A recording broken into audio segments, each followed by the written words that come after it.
Hello and welcome to the ADHD with Jenna podcast. This is the ADHD podcast where you are going to learn how to get out of survival mode, reduce your symptoms, and increase executive functioning with regulation work. So, that is all we talk about on this podcast, but it's really all you need.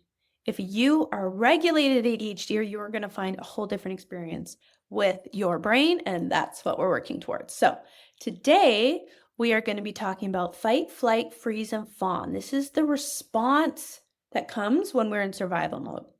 And today we're specifically going to be talking about the fawn approach. Before we dive in, I do recommend you grab your free ADHD guide. This is going to help you get started with regulation work, get those first steps, get being very clear about what to do to get started. So grab that in the show notes and let's dive in. So, fawn is the most forgot about response to feeling unsafe. We hear about fight or flight. You might hear about freeze, that would be paralysis. But fawn is one that's kind of stuck on the end there. And a lot of people are really surprised when I talk about this, that this is a part of being in survival mode as well, being dysregulated. So, I did Google it. To fawn is to court favor by a cringing or flattering manner. And in the fawn response for, feeling unsafe, it's kind of like I have to appease my aggressor. I have to get favor by this person so they don't kick me out of the tribe. Right? This is very primal. So I'm not kicked out of the group and die alone in the forest. That's what's happening in a biological sense. But this can come up a lot for ADHDers. So you might think, oh, I'm just a people pleaser. I'm not good at boundaries. Is that true? Or are you just in fight, flight, freeze, fawn? So when we're in survival mode, fawn comes out to keep us safe. And in this state, we're seeing others as dangerous or seeing the exclusion from others to be dangerous. So I need everyone to need me. I want everyone to like me. I want to be integrated into the group so I can stay safe. And that, is a part of the reality historically, but that is not the case nowadays. We don't need everyone to like us in order to survive, but thrive really. If we're trying to make everyone like us, we're in survival mode, right? This is a part of being in survival mode is I'm going to put everyone's needs before my own. I'm going to disappoint myself before I'll disappoint other people because that's going to keep me safe. The struggle with being in survival mode in modern times is typically, hopefully, knock on wood, we are not in imminent life threatening danger. I don't need all my coworkers to like me in order to survive and to eat and to have shelter and to be connected to people. But kind of advocating for myself, being able to say no, getting out of that fawn response will give me a really better quality of life. That will help me thrive. So that's the tricky part is bringing your system on board with the current reality of your life that you are safe. It is safe to have people not like you. It is safe to say no to things. It is safe to put yourself first. Because the thing is, when we are dysregulated, we tend to overcompensate. So the things we're doing are not logical.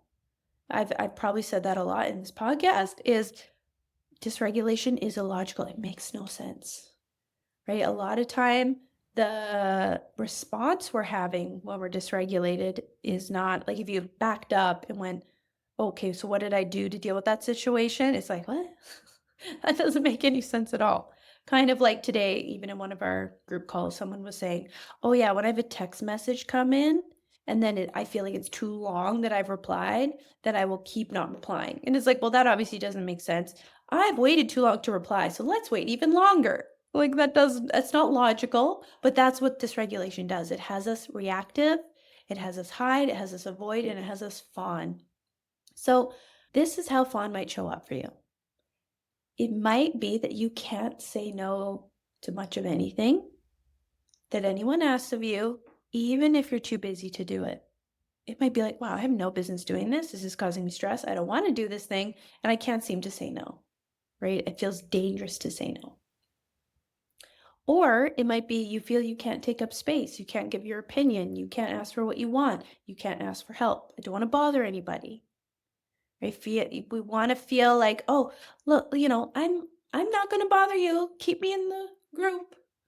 So that can come up like that. This can also include masking and hiding our struggles so not to be an inconvenience to anyone and to hide any sort of vulnerabilities. Protection mode. That's how we know when we're in survival mode or feeling unsafe. Our nervous system feels unsafe, so we're in fight or flight, is where, you got the walls up. Whether that be masking and not really letting people in. People can sense that, right? It feels fake, right? That's when you're not connecting with someone, is like, their walls aren't down. But we can have our walls up to really try to protect ourselves. And we also don't want anyone to think like, oh, this person has any sort of inconvenience involved in them. They struggle with anything. They have a weakness. Oh my God, they're not part of this group. So we'll hide all of that. Or it can even look like not asking for help, finding something in a store because you don't want to bother anybody. It can be on such a small level or a big level.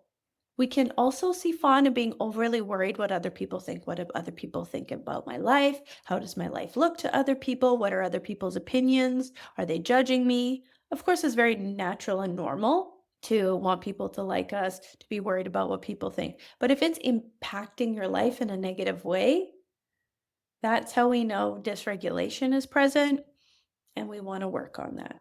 Because when we work on the fawn, reducing that, you are going to be more regulated. And when we are more regulated, your executive functioning is going to go up. It's going to reduce your ADHD symptoms and you're going to feel so much better. You're going to be happier, more productive, all by working on this stuff. So when we are feeling unsafe, like I mentioned, we're going to have the walls up, we're going to be masking, we're going to be hiding our vulnerabilities, we're not going to be asking for help.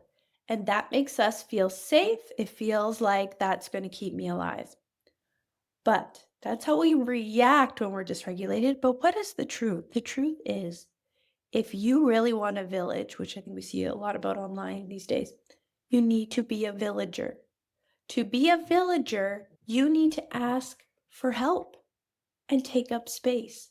I think some people think when they hear that, maybe you've heard that before, like to have a village, you need to be a villager. And I think a lot of people are talking about like showing up for other people, but you probably do that enough.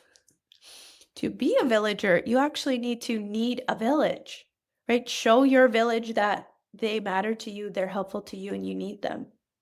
Not in like I can't do it on my own, but like, wow, it's so great that you're a support to me. That makes people feel good, right? That connects us to other people. People connect with others who feel real, right? Not masking and fake and not showing any vulnerabilities. And we connect over vulnerability.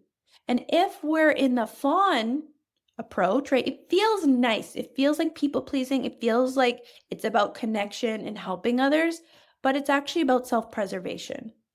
So, working on that is actually a really beautiful selfless endeavor. Because it's like, oh, I actually want to truly connect with people and have strong connections, not just self preservation. Because it's also very lonely and isolating to be in that fawn state, ironically. I think it sounds a bit counterintuitive, but it is. So, also, people respect those with boundaries and who know what they need and what they can do, what they can offer, and what they need help with. So, we might think, like, oh, I'm being nice if I say yes to everything, if I take everything on. But then people are going to keep asking you because, I mean, of course, if I ask someone for help and they always say yes and they seem happy to do it, I'm going to keep asking them. That's just, nature. That's not being malicious or nasty or trying to take advantage. It's simply, oh, they seem fine to help out. Great. When I need help, I'm going to ask. And now you're the person that everyone asks. And now you're starting to feel resentful because everyone's dumping their work on you.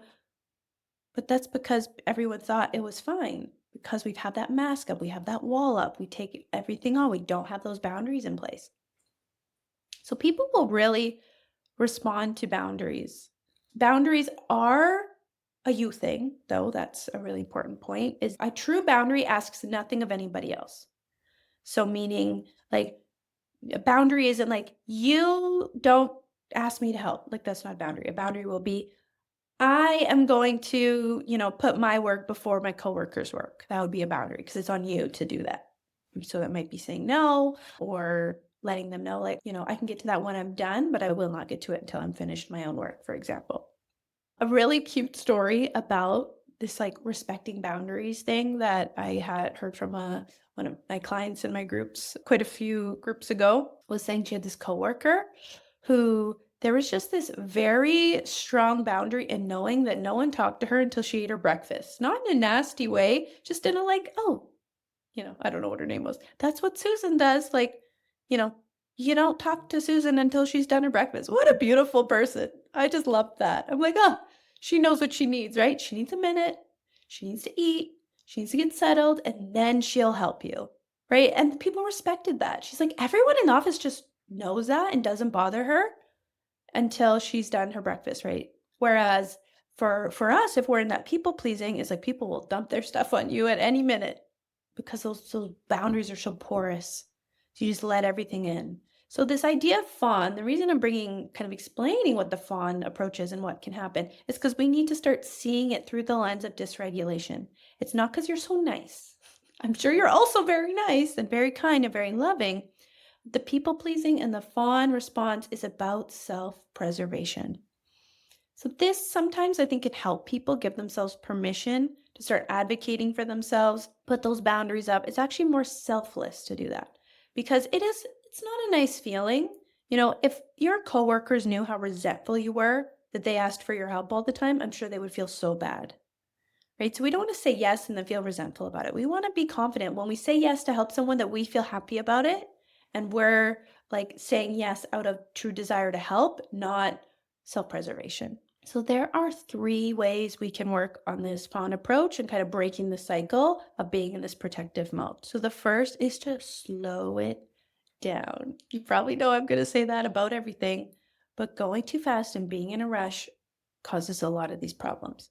So a way to do this is have a sentence, like a go-to sentence, so you don't even have to think about it. Like, oh, I'll get back to you in a little bit, or let me check my schedule. If anyone asks you to do something, don't respond right away, even if you know you're going to do it or you know you're going to say no. Well, if you never say no and you can say no right there, go ahead. But give it a minute.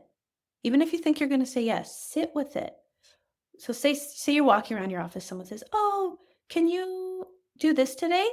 Oh, I'll get back to you. Let me check my schedule. Yes, you don't want to just forget about it and carry on. So help yourself out, do what you need to do, whether that be, set an alarm for 10 minutes when you're going to be back at your desk and go, okay, look at your calendar. What's the deal? Or if you can go right back to your desk, it's like, okay, let me sit with this. What are they asking of me? What would that look like to actually do it? Do I want to? Does my desire to say yes come from a place of fear and self-preservation, or is it a genuine thing I want to do? Someone else did mention like, oh, I think I say yes to everything though, so that I don't have to get to my own work. It's like a way of productive procrastination. But these are the things you're not aware of unless you sit with it before answering. This is what regulation is slowing it down, being honest with ourselves, and really being more aware instead of reactive. So you may find, this is something I'm going to say yes to. Great, you've made a conscious choice. You can now tell that person, yes, I can take that on later today and carry from there. But you might also find, this is going to be so dysregulating. That's going to cause so much stress. And that's not part of my job. So you know what? I'm going to say no. That's going to be dysregulating, right? You're going to feel uncomfortable. You might even feel nauseous. Your heart might be racing to go up to them and say no. But if you can send them a message, that's fine. Maybe like, oh, sorry, I can't get to that today. I've got too much on my plate. It will be so uncomfortable at first, but it's most uncomfortable at first. So it is a rewiring and showing your brain, collecting evidence that it is safe to say no. You are going to be okay. But we got to get over that initial hump of the discomfort.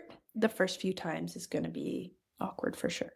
Number 2 is to reach out for help in small ways. We want to start challenging that part of you that never asks for support and feels like you can't be a bother.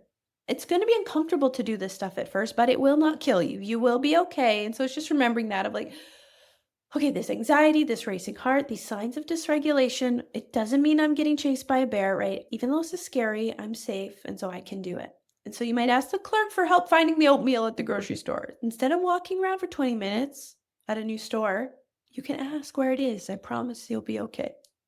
Little things like that. Or ask your coworker that question, right? Oh, I have this quick question. I know she'll know the answer, But instead, I'm going to go research for 30 minutes. Like, just ask.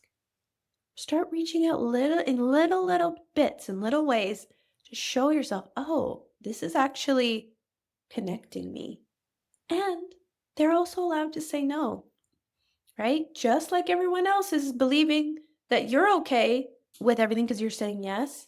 Well, you got to believe that they're strong enough to say no if they can't help you. Because I know sometimes we can like preemptively, like, oh, I don't want to bother them. What if they don't want to do it? Then they'll say no, right? Just like you're going to learn to say no when you don't want to do it. So this does start to create evidence that it's safe to reach out, it is safe to get support, and in fact, it might be quite lovely. You're going to start getting closer to people, you have true village, true connections, maybe more authentic connections at work or even in your, community. Okay, the third is to take up space. Observe where you block yourself from getting what you want. So I had someone in one of my groups and we were working on this, on boundaries and the fawn response and everything. And she went to a restaurant with a friend that night after we had our session. And the waitress was about to sit them down at this kind of central table near the kitchen. It was quite loud, quite in the middle of everything. And her mind went like, oh, I really love to sit in that booth over there. It was like in the nice quiet corner. She's like, oh, that'd be a much more pleasant experience. But the fawn part of her doesn't want to be a bother, doesn't want to stick out in any way, wants to just kind of blend in the background and protect herself. But since we talked about this, she said, oh, can we actually sit over there? Because it wasn't bussed yet, so there were still some cups on it and stuff, so she felt bad. But of course, the waitress says, yes, come on over. And when you start doing that, you start realizing, oh my God, I'm getting in my own. I could have had all these things I wanted years ago, but I was too afraid to ask. So I love the little mantra that I live my life by is I will not be the one that stops me from getting what I want in life. I very well might be rejected. I very well might be told no. I very well may fail at things, but I'm not going to be the one that stops me from getting those things, whether it be the nice table at the restaurant or, a goal I'm achieving. Oh, I don't know if I could do that, so I'm not going to try. I'm going to let the world tell me it's a no before I'm going to tell me it's a no. That obviously we need regulation for something that big. To go for what you want full on 100% and be willing to fail, that requires regulation. But even these small things do too. The willingness to go out on a limb, be vulnerable, share that you would like something, and the chance of her saying, no, sorry, that's reserved or something. But you'll be okay. Even that would be evidence of like, oh, good for you. You asked for that. It's not available. But look, you're okay, right? It creates evidence. Doing these things again and again creates evidence that it's safe to do that. And then now, even if she didn't get that table, the next time she might feel more brave to ask for what she wants in a different situation and get that, right? You're going to be much more likely to be successful and get you what you want out of life, small or big, if you feel safe to take up space, to be a quote unquote inconvenience, and ask things of people. I promise you, most of the time they don't mind. I love it when people ask for me for help. I think it's so nice. I'm like, oh, you thought of me. I'd love to be able to support you. So you never know how people feel about being asked for help. It might really connect them to you in a way bigger way than, having a mask on, having your walls up and being no bother to them would be. You're not going to make connections in that way. So that's a good reminder when we're feeling we don't want to bother anybody. Lots of people like to be bothered, to have that connection and to feel like they get to help somebody else. Maybe not you, because you've been saying yes to everything for 15, 20, 30 years. But for people who do have boundaries, they can say yes or no at any given time, right? And you'll get there too. So I'd be very interested to hear, how does the fawn response show up for you? Observe that in your week this week. Where am I people pleasing, overly worried about what people think, and or putting that mask and that wall up to preserve myself? Can you challenge it this week? I just shared a few little ways you could challenge it. Try one of those small steps and see how it feels. It's going to be dysregulating, but afterwards, you might feel quite good about yourself and quite like, ooh, that was different. I felt quite nice to say no. Now I don't have 2 hours of work on my plate that I would have had otherwise, right? The saying no may be uncomfortable, but the result is less work to do. And now you realize, oh, maybe my job isn't actually so overwhelming when I start having boundaries, right? We start to observe where kind of our dysregulation is making things a lot harder than it needs to be.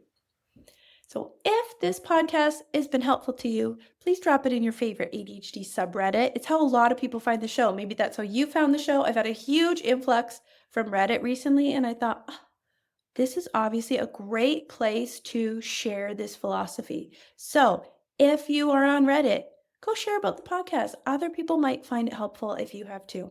So thank you so much for that, and we'll see you next week.